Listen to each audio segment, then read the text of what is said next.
Thank you so much. Good morning.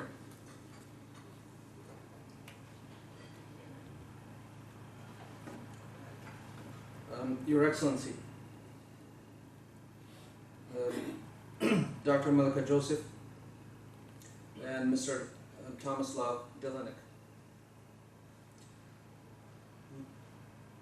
distinguished guests, colleagues, ladies and gentlemen. I first would like to thank the Regional Center for Strategic Studies for inviting me to this event and for allowing me to speak. I also would like to take this opportunity to thank the sponsor, the regional program SARC Afghan Adenauer Stiftung Foundation. It's a German name, it's hard to pronounce. I hope I did a good job. I'm honored and delighted to be here, participating in this event, and the opportunity to introduce the Afghanistan Justice Organization. In the interest of fairness, I want to make a disclaimer. I'm not a scholar, but a practitioner. So the speech which I'm about to present is what is on the ground and what I have seen and experienced and learned in the last 5 years working and living in Afghanistan. Obviously, as a lawyer, I have only worked mostly with the justice sector of Afghanistan, both formal and informal. But the rule of law as an actor touching nearly every sector of the society is one form or another. One may even argue that without a sound legal system that provides citizens a mechanism to resolve disputes will hinder economic development and is directly tied to security. The experience has given me plenty of opportunity to engage in major sectors of Afghan society. So in that legal spirit, I want to share a story of a prosecutor who once attended one of our substantive law legal training in 2009 on the elimination of violence against women law, which was newly promulgated in Afghanistan. During our 2-week training course that we were conducting, during the break, we networked, we chit-chat, discussed issues. And he came up to me and he said, "Shafeek, I can't believe it. I had put 5 people in jail. Now I know, after learning the law, that they did not commit any crime." And this was a person who went to university during the Karzai regime and was a graduate of Faculty of Law. Was now one of those who did not have formal legal education. It is in these true anecdotes that we, those of us who are engaged in development work, all of us gather here today, truly appreciate the reward of our work. Just as John Marshall Harlan of the United States Supreme Court in the 1970s once wrote in a concurrent opinion, "I view the requirement of proof beyond reasonable doubt in a criminal case is bottom on the fundamental value determination of our society, that it is far worse to convict an innocent man than to let a guilty man go free." Imagine the value placed on presumption of innocence and taking one's liberty. By now we all know and heard the imminent withdrawal of the international force in reduction of aid that have already begun, but will complete at the end of 2014. And post-2014, the period of transformation will begin, which ends at 2025. So today it is this period of post-2014 Afghanistan which is the transformation period and the concomitant opportunities and challenges that I will discuss. But first, I love the headlines. I'm sure you all have heard in the last 6 or 7 months, the doomsayers, I call them. Those who have not been to Afghanistan, but if they have, but for a brief moment, meet with high officials, they wear armed suits, armed vehicles, they go to military bunkers, collect interview notes only from one perspective, return to their ivory towers, and write about and predict the future of Afghanistan. Some of the major mainstream news agencies and international, this is what they say about Afghanistan. Afghanistan's future after NATO troops leave uncertain, admits Hammond. This is the British Defense Secretary. Afghans will determine their own fate, says Defense Secretary, as MPs warns country could descend into civil war within years. I ask, what is it now? The post-2014 scenario, uncertain future, is opposed to a certain one now? NATO's plan for Afghanistan post-2014, a stable instability. Is it any different now? Can the Afghan economy be saved? Is it saved now? Is it a grant economy?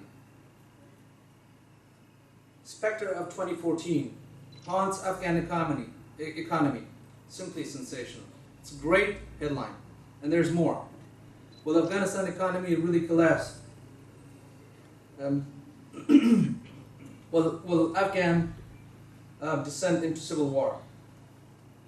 What will it take to secure Afghanistan? Those were the headlines of various credible media. The two major sectors, security and economy, tied together, as it appears from these headlines, are the major concern. And I will add another equally important issue, next year's presidential election, to be a significant factor for this alarmist view. Well, with some legitimacy, in my view, it's still alarmist. No one asks generally what the Afghans think, except for a few news reports that rich Afghans who amassed millions during the boom of government contract awards are either staying or leaving Afghanistan in this fear of flight that investment will also leave Afghanistan. For more than 30 years now, Afghanistan has suffered occupation, war, and unrest that have not allowed Afghanistan to truly come to peace and build. Looking at Afghanistan modern history, one can only conclude that the period from the Mujahideen 1992 to the fall of the Taliban 2001, end of 2001, January 2002, is probably the darkest time, sending Afghanistan to the abyss of Stone Age, nearly rendering her permanently comatose, but for the fortunate international intervention 12 years ago. I'm going to talk about security, economy, and the election. And then the topic that is very close and near and dear to my heart, corruption, good governance. Anti-corruption, I should say. Security situation. This is into, I dissect into two aspects. One is terrorism, mainly Taliban and remnants of Al-Qaeda, and the rest, R-E-S-T, the rest, which are warlords, drug lords, sectarians, factions, opportunists, thugs, thieves, highway robbers. The fear is simply this. This is the logic used, and coming from some of these ivory tower pundits. There is not a strong central government capable of defending the country or providing basic services to its citizens. Thus the rest, inevitably in pursuit of self-interest, will lead to civil war. The Taliban and Al-Qaeda will take advantage of the situation, as was the case before, and take over or intensify the civil war. That's the logic that follows. Everyone in this room knows that the NATO intervention was to combat terrorism and to a less extent eradicate poppy cultivation, heroin. The international community's efforts to fight terrorism worldwide, but specifically its intervention nearly 12 years ago in Afghanistan, liberating Afghanistan, used as a haven of terrorism, is commendable. These efforts to a large extent have been successful, as evident in the progress made in all sectors of Afghanistan. Let me give you some examples. The economy has expanded and brought opportunities for many. 8 million children attend primary and elementary schools in Afghanistan. 500,000 young Afghans attend college and university throughout the country, both private and public. Excuse me. More than 40,000 kilometers of roads have been paved, creating mobility and economic opportunities. Afghans, for the first time in their history, elected parliament and a president twice. Women are now in leadership positions, entrepreneurs, activists, and decision makers. 17 million out of 30 million, in some estimates, of Afghans have mobile phones. 5 million have access to television. 3 million have access to internet. Today there are more than 40 television channels, over 100 radio stations, more than 500 newspapers and magazines. Kabul and most cities in major provinces have 24 hours of electricity. Afghanistan has a functioning government capable of providing basic services to its citizens. The Afghan National Security Force, or ANSAF, reaches 300,000 and is trained by some of the most advanced military in the world. The United States, United Kingdom, and Germany as examples. Various estimates indicate that currently 70 to 90% in some cases of the military operation are led by the Afghan forces. A sizable local police militia has proven successful to defeat and further push back the insurgency, the Taliban. In some provinces in the remote district, local citizens who have gotten tired of the ruins caused by the Taliban have taken up arms and fought against the Taliban in Wardak province, in Kandahar province, in Khost province, in Ghazni province. And they're been published all over the news. Most importantly, the safe havens for terrorists have been disrupted inside Afghanistan, and with some success in Pakistan and the killing of Osama bin Laden are all evidence sufficient to declare the mission of counterterrorism a success in the objectives achieved. However, there is no denying that there are still remnants of the Taliban lurking, and we see and hear it every day. Given that they are not capable of mounting major attacks on coalition or Afghan forces, or have full control of district or towns, but they have learned to adapt to a lesser, more sinister operation, intimidation, and targeted assassination of political and tribal leaders and government officials. That's their motive. These target killings have increased in the last year, but have not yielded the intended result that they wanted. I believe that compared to the growing rest, remember the rest, the warlords, R-E-S-T, created during the last 10 years legitimately, Taliban simply are a nuisance. A nuisance that will continue to be so long as Pakistan supports such mechanisms to advance and shape foreign strategies.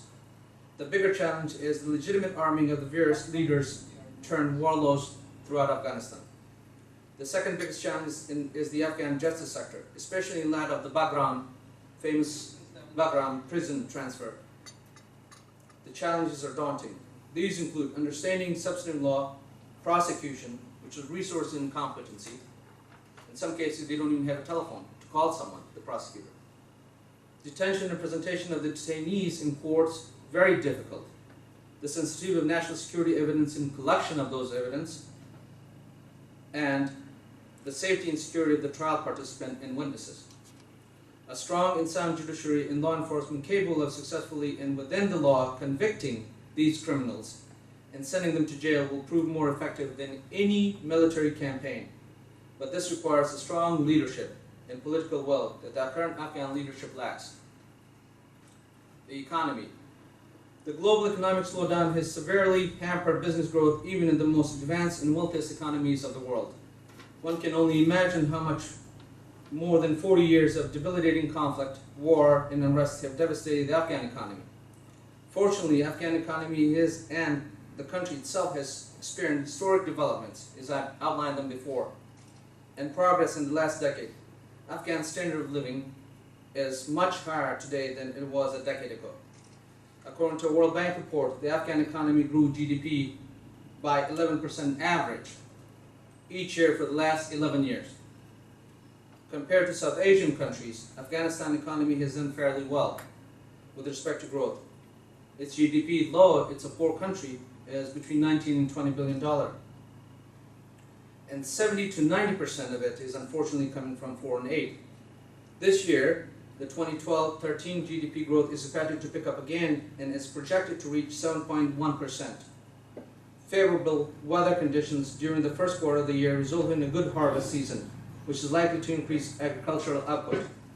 The service sector will increase and account for about half of economic growth for next year, fueled by the growth of the telecommunications sector.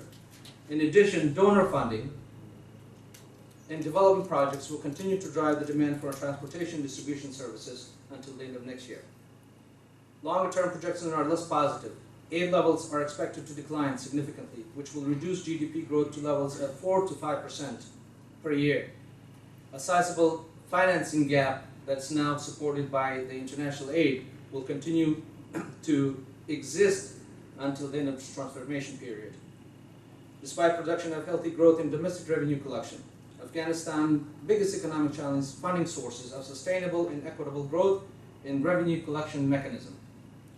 Undoubtedly, the Afghan economy will hit an adjustment period, as it is heavily driven by what I call charitable economy. Yet this charitable or grant economy also brought the intended results of empowering Afghans to invest the money earned during the contracting period in their country. Many young Afghans who amassed millions You see the Afghans, they're in their 20s and early 30s, but they have millions and millions of dollars because of these international aid contracts that they have, mostly in transportation. And they have no idea what to do with the money. But this period of transformation into 2025 is a perfect time for Afghans to establish a sustainable market-driven economy. Currently, there is more money in Afghanistan ready to be invested, but because the economy is cash-based, this market is not accounted for or explored.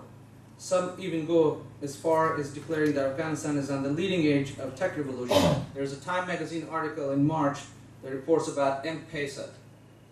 Still, Afghanistan can look forward to, in post-2014 specifically, there's agriculture, trade routes, and minerals.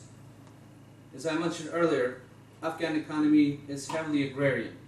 Everybody knows 75% of Afghans live in rural areas and primarily depend on agriculture. Agriculture contributes to roughly half of the country's GDP, excluding opium. Only 40% of the current arable, which is 12% of 65 million hectares, land is irrigated. Increasing the agriculture sector to the remaining 60% will increase the GDP by nearly $30 billion. The Afghanistan Chamber of Commerce and Industry, ACCI, an organization with more than 6,000 members, consists of businessmen and entrepreneurs representing the business community of Afghanistan, reported that last year Afghanistan imported to more than 40 countries fresh and dry fruit worth $1 billion. And they estimate that it will increase if the Pakistani government cooperates and honors the Afghanistan-Pakistan Transit Trade Agreement. Ladies and gentlemen, if I may be permitted to indulge in a bit of digression here and give you my perspective on Pakistan and its interests in Afghanistan. Many comment, and I've always been puzzled by this issue, so I've been thinking about it for a very long time to think, what is the crux of this issue between Afghanistan and Pakistan? Many come and write and analyze the complicated and intricate history and relationship between the two countries. It ranges from the Durand Line, to terrorism, to economic gains, to political influence, and to the route to Central Asian and other markets, and so on. But I have observed those on the Pakistani side speak that a peaceful and prosperous Afghanistan is in the best interest of Afghanistan. I disagree with that notion and reject all other claims related to the Durand Line is not existent. Suffice to say that those issues of significance are established legally, internationally, and militarily. Pakistan is without a doubt more powerful than Afghanistan. Here's how. Let's assume for a moment that Afghanistan is sitting on $1 trillion worth of minerals, could potentially be the Saudi Arabia of minerals, and with that kind of self-sufficiency, it could literally become the Dubai of this region. Now imagine for a minute. The cousins on one side of the border have all the modern means with higher living standards. In the other side, Pakistani side, still linger in the disenfranchised era of its country. Now further imagine, when those 20 million Pashtuns realize what has happened to them for the last 60 years, not to mention the Baloch. Three scenarios for the establishment will occur. Pashtuns and probably Baloch stand up and demand more from its government. Pashtuns and probably Baloch stand up and say, we all want to move to Afghanistan, we want to leave. It's a better life here. My cousin over there has everything. It's got clinics, hospitals, roads, jobs, schools. Or Pashtuns and possibly Baloch take up arms against the Islamabad institutions and fight for freedom. And that erupts into a civil war. Any one or a combination thereof of these scenarios will prove damaging to the current government system of Pakistan. The current power of the Pakistani system is planning its potential demise if they don't give greater freedom to civilians to run the government, but in particular if they don't bring the Pashtuns and Baloch to the political arena. As such, I don't believe Pakistan fears Afghanistan's claim on the Durand Line. I don't think it fears at all, either legally or militarily, or any other incentive, but it fears that a better off cousin will raise the awareness of the less fortunate one, which leads to the demise. Thus, a continued dependent Afghanistan is in the best interest of Pakistan according to the current wishes of the Pakistani establishment, not the Pakistani people. But in the long run, it will too prove fatal. trade routes. Afghanistan must explore other routes than Pakistan. Called the heart of Asia, it is perfectly situated to reach out and find routes through which it can import-export. The north is a available option. Afghanistan, by building a railroad, can become even more self-sufficient, as 30 million people living inside Afghanistan can easily amongst themselves trade rather than importing to the closest neighbor. Although the view I expressed just now can be pressed upon Pakistan's current rank and file, and maybe, just maybe, they will see the plausibility that changing the domestic policy and pursuing of a more engaged citizenry from all walks of Pakistani life will be more beneficial to the future stability of a nuclear country than the current path they have chosen. Let's start by honoring and going through the Turkmenistan, Afghanistan, Pakistan, India TAPI pipeline, the extractive industry. With its position in the heart of Asia and its vast mineral resources, Afghanistan has the potential to attract vast international investment. It has already received great interest from investors, including some governments. The Ministry of Mines, responsible for overseeing in the mining sector of Afghanistan, has promulgated laws and regulations for the potential extraction. Environmental laws are in place, extractive laws are in place, and Afghanistan is a member of the extractive industries and adheres to the principle of this industry. Afghanistan economic development is crucial. We must make efforts so that the Afghan economy gets integrated into the regional economy. With the potential of $1 trillion, the region can, as a whole, benefit economically. As such, it is imperative that regional engagement, coordination, and integration are essential prerequisites for sustainable and stable South and Central Asia. Now, I would like to briefly discuss the third factor in post-2014 Afghanistan, which is the election. President Hamid Karzai, while steadfast in his view that he will not run another term, change the constitution, or concoct any other scheme, i.e. declare emergency. He does talk about during the Durand line nowadays. Yet further declaration of his speeches in action can sometimes lend to a perception of schizophrenia. One day he says one thing, next day he says something else. People are confused. He does mention, though, that the government, in accordance with law, will give him a modest house, he says, a salary, and then he says, some perks here and there, but he would like to stay close to the new president, he says, and advise him on many issues in diplomacy that I have learned, the mistakes I've made, the Americans that fooled me. I can teach him, he says, on television, and learn during these 2 terms and plus.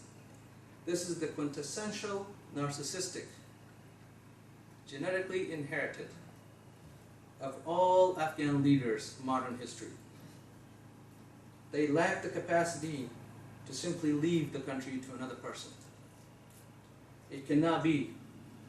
And Mr. Karzai may simply be suffering from the same syndrome and may be incapable of simply walking away. In modern history, no leader, king or otherwise, simply could not walk away. They were either killed or forced abdication, if you look at the last 400 or 500 years of Afghanistan history. President Karzai has survived both so far. He's a very lucky leader of Afghanistan. And perhaps he will be magnanimous, the true George Washington of Afghanistan, and simply walk away and leave it to the next Afghan. Still, while President Karzai may not run or extend his term in power, he certainly will invest in his candidate to ensure a successful win. That's the indication we get from his speeches, from what he says. There are several strong but many potential candidates in Afghanistan who, some on their own accord directly and others through rumors, have hinted to running for president. Among them are Umar Dawodzai, the present ambassador to Islamabad, Qayyum Karzai and Mahmoud Karzai, the brothers of Afghan. But there's the fear of Karzai fatigue syndrome. It's a Karzai for 12 years, another Karzai for another 5 years, another. It just becomes more of a kingdom. Fawzia Kufi, the parliamentarian champion of women's rights, articulate, smart, and more popular in the Western media. She's used an exotic item in the Western area, but not as much popular in Afghanistan. So, Governor Ata Mahmad Noor, the Europeans, especially the Germans, love him. He's in the north. In Balkh province, he's the governor, and to an extent, he has done a good job with respect to security and economic development, but lacks the national appeal. Farooq Wardak, Minister of Education, but Hizb Islami affiliation. Smart, well-connected, and has been successful during the Karzai administration in and one of the very few to have kept clean from the corruption scandal of this regime. And there are others, like Atmar, the former Minister of Interior, and the Afghan Americans, like Jalali, Khalilzad, and Ashraf Ghani. They all have been tested or seen as foreigner, rather than Afghans. Yet the two most important issues to consider in this election is the legitimacy of the election and security to allow Afghans to vote. The election should be transparent without interference in the new election laws, and the powers of the Independent Election Commission overseeing the election laws now in Parliament should be revised and passed. The international community should not interfere in the election unless it must, knowing otherwise the country will lead to undoing all that has been achieved from freedoms, women, education, media, and others, gained to progress achieved in every sector of Afghanistan society. Unnecessary interference will be perceived as domestic interference in occupation and will throw the candidate's legitimacy into question. The international, however, plays a strong role in monitoring as well as providing security to Afghans to vote. And that should be the extent of their involvement. Absolutely no support, covert or otherwise, in my view, for any candidate unless it's stated above. It should also make sure to assist the IEC to prevent neighboring countries from interfering in election as well. I also want to briefly touch on good governance and corruption. The root cause of all evil in Afghanistan is, I think, is the corruption. It simply is treated as the cost of doing business. The institute we established, the Afghanistan Justice Organization, is dedicated to fighting corruption, money laundering, and financing of terrorism, as well as a small aspect of fight against narcotics, which leads to corruption and which leads to financing of terrorism. We see and experience it daily, yet we stand to fight it. For instance, it took my office, when we started Afghanistan Justice Organization, it took our office 7 months to get an NGO license from the Ministry of Economy. It took us another 6 months to get all our employees tax IDs so that we can pay employee income taxes. We were given the runaround every time, go do this, go bring this, so that we can succumb to paying something or calling a powerful friend and say, get this done. And I refused to do either one of them.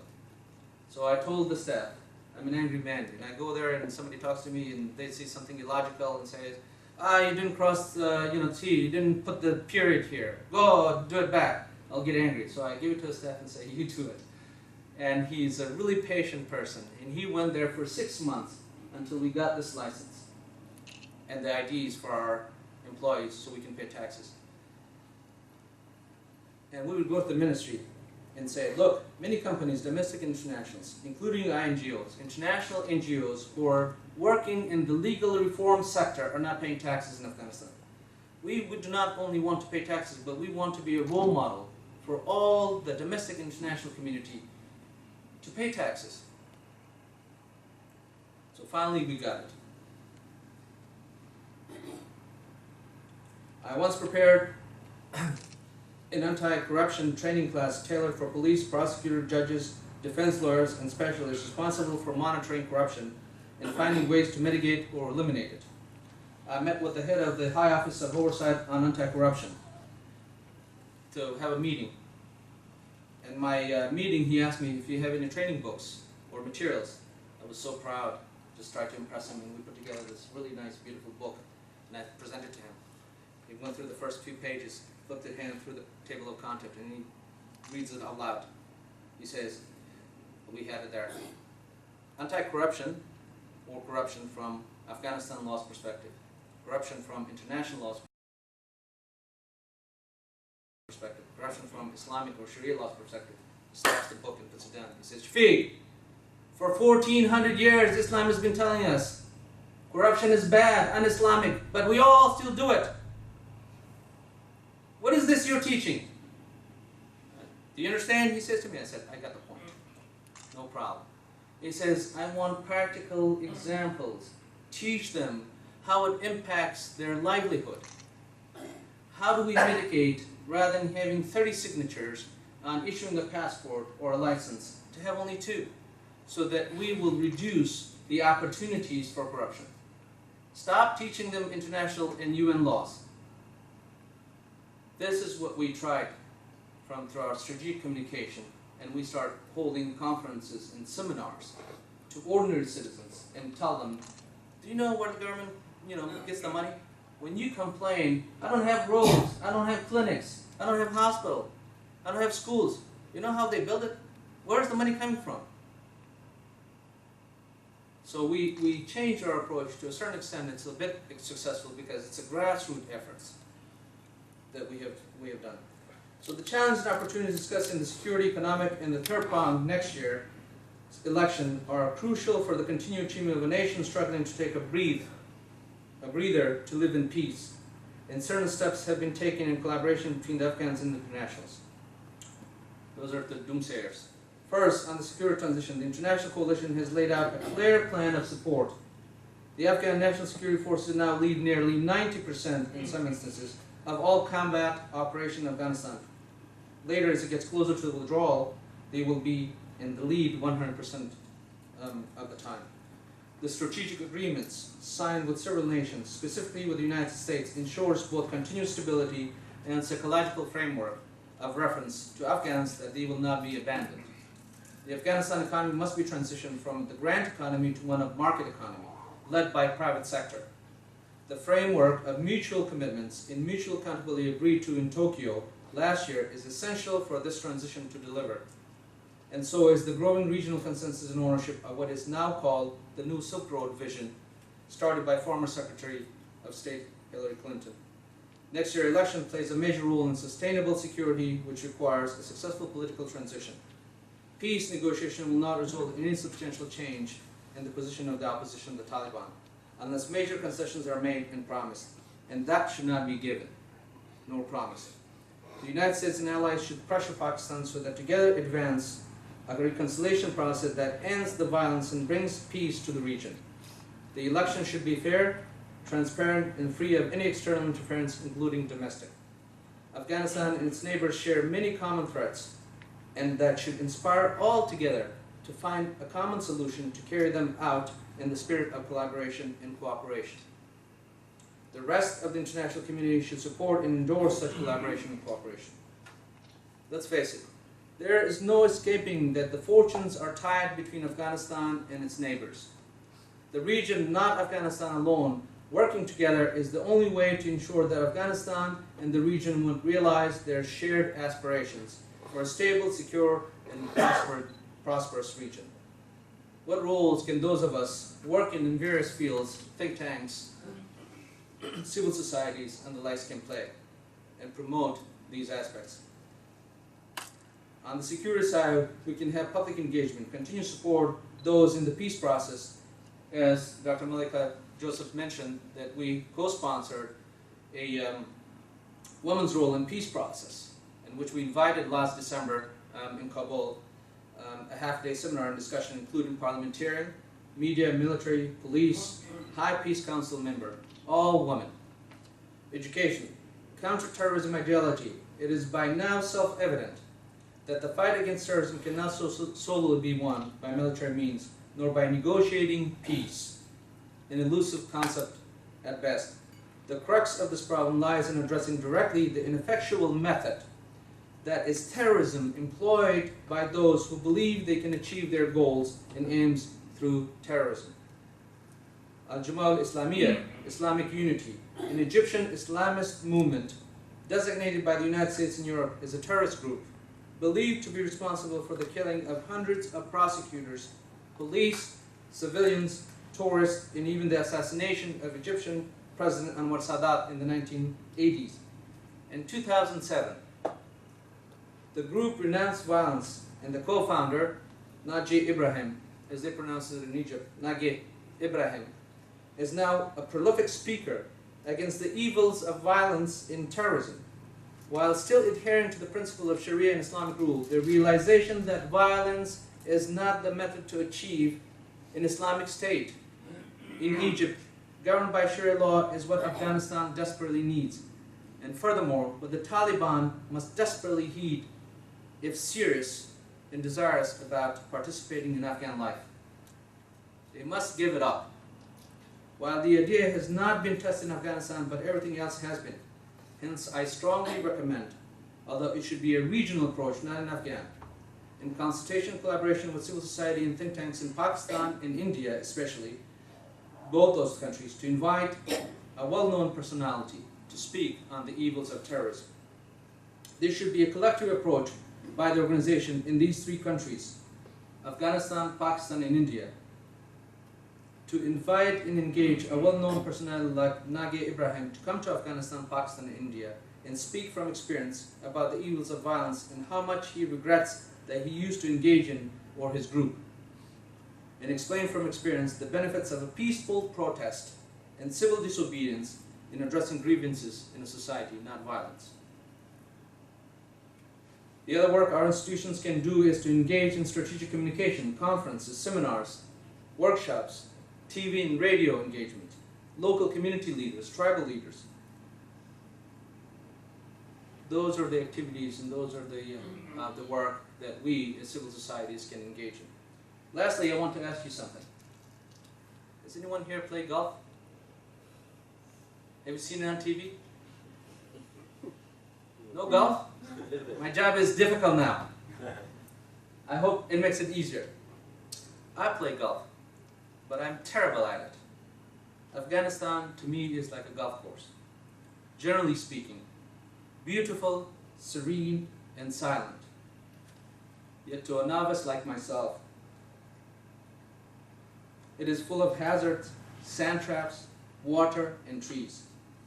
Every time I hit the ball, I either slice or hook and end up in the trees, or rough, water, or sand. And it's difficult to get out. It's difficult, frustrating, long-winded, noisy, troubled, and expensive. But when I compose, collect, calm myself, and apply all that I have learned about how to hit the ball, I occasionally hit it right, and it goes in the middle of the fairway. And if I'm lucky, it lands on the green, and I par. Given all the troubled attributes associated with the golf course, it is this one straight shot in the middle of the fairway that brings you back to this very frustrating, very difficult, very expensive sport. Admittedly, Afghanistan is not a sport. But despite all of doomsayers' predictions and the end of time for Afghanistan, it is this one prosecutor that tells you he has learned the law and is going to apply it and free innocent people. That brings all of us back and engage in Afghanistan. And it is this hope that makes us all still interested in Afghanistan and still not willing to give up and walk away. I thank you for your time.